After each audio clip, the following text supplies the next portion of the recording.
has so much experience. Yeah. He has read the brochure of the Manhattan School of Comedy. Please give it up for the very funny Marlon Olivan, everyone. Red Oliero, ladies and gentlemen, please give him a hand. Red Oliero. Yeah. Are you guys okay? Pagod na? Bahanda pa mamaya. Are you guys okay? And I want to see Red's version of 127 hours. I'm excited. I want to see. Because I saw the first version, medyo bad trip, lugi yung original version eh. Kulang na 125 hours ah. Hoy! Alam mo, hindi to yung first time ah. Pinanood ko yung Never Ending Story. Nakakagulangan.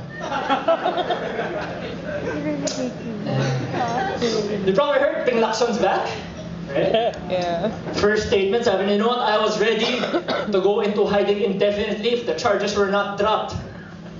Kaya nung piece of hair yung Cebu Pacific eh. Sayang naman. Take advantage na ako. Then si Mikey Arroyo.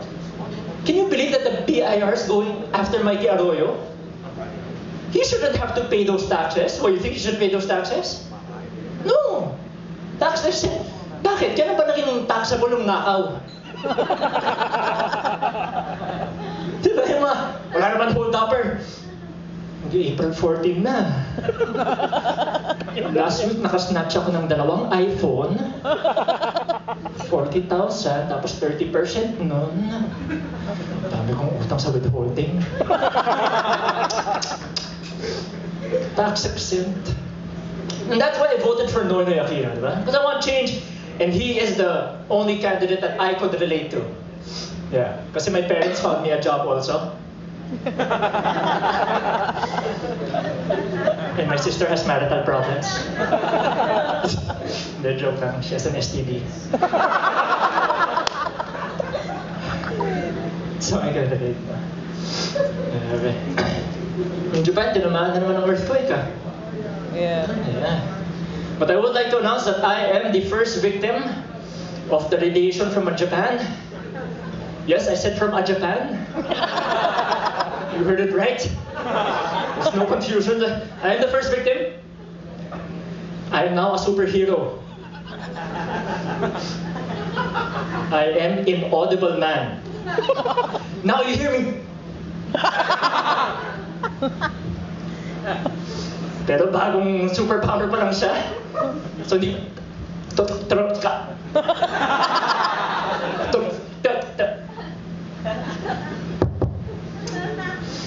Pero hindi lang yun yung superpower ko. Because I recently got LASIK eye surgery. Anyone else? LASIK? So that means I got laser eye surgery. So now...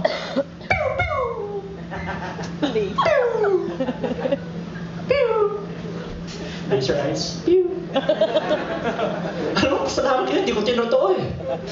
Wala na kayo ngayon. Buti na. No, but it is sad what happened to Japan, and I'm just glad that that our maid, no? Kasi kawawa yung mga OFWs doon eh. That's why I'm glad that my maid actually decided to go to Spain instead of Japan. Hindi, vacation lang, vacation.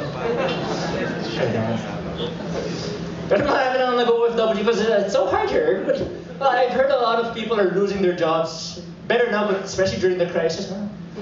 Balita ko, pati mga hostess sa night float, nasisipok sa trabaho eh. Wow, naman sila. And I was at a bachelor's party, and you know, one of those clubs, and all I could think of was, my goodness, these poor girls. That's why they're doing it, diba? Because they're poor. Sige. Sige. Commentary lang yun, hindi siya joke. And so that's why I got a dog, because of all these disasters happening. I got a dog. Because I don't know if you believe this, but dogs have a sixth sense when it comes to natural disasters. Right before the earthquake, my dog was trying to tell me that, what's wrong? What's wrong? I don't understand.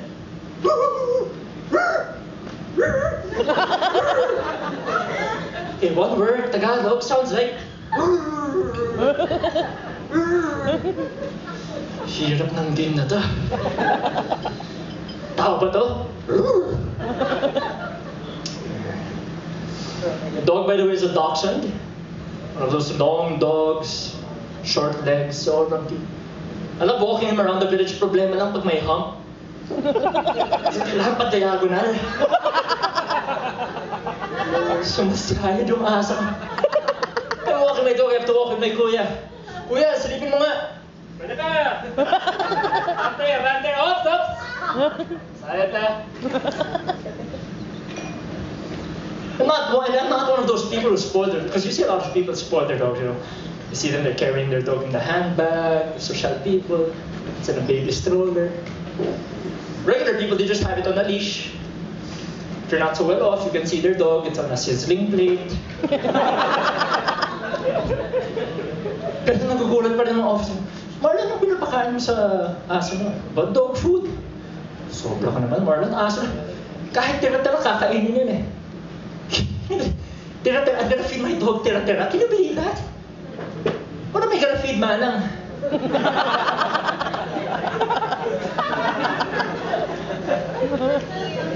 Bakit? Pupunta naman namin sa Spain.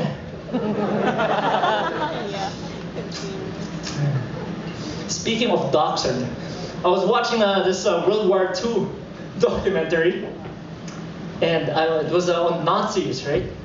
The Nazis and their concentration. The thing is, all these Nazis, why would they video their war crimes, diba? They're doing a war crime. What was going through their heads?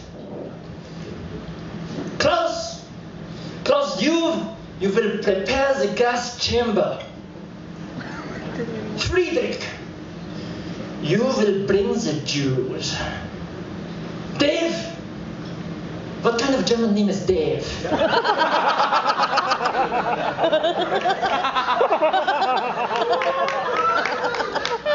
Anyway, you will bring the camera. And don't forget the film. We will shoot this in the morning. Hans, you will bring the orange juice. And I want no confusion between the two of you. Don't forget what you did last week. Yes, Tropicana is delicious, but it does not burn. And if that happens again, the Führer will be very angry. I bet you thought I would say the Führer would be furious. But there is only one pun per joke. And this is it, that's the limit. Yun lang. Nag-enjoy naman kayo, diba? A lot has changed. You know what else has changed? When I was growing up, Alex was talking about cassettes, but what I remember was in the 80s and 90s, when you saw someone with a mohawk, kakatakot, diba? Look at it. Anong tinitingin mo dyan?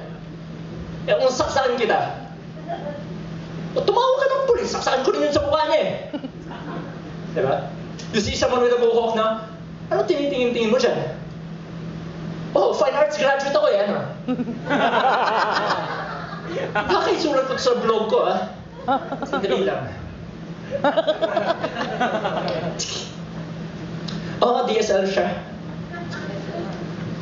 Oh, DSLR, sorry. Hindi kasi ako, ano eh. Tapos waiter sa lang Stella Artois. Una ngayon mga nakamohawk eh.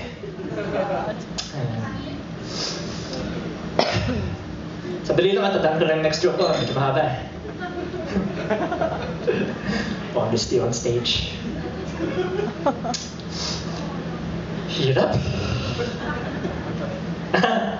Nalala ko na. I don't know if do you guys believe, because there's a lot of vampire, do you still believe in vampires, werewolves? I don't know, walang naniniwala, but meron akong friend, isa siyang warehouse. Pag full moon, nagiging bahay siya. Sobrang hirap to kasi minsan nasa EDSA siya, inaabutan siya ng full moon.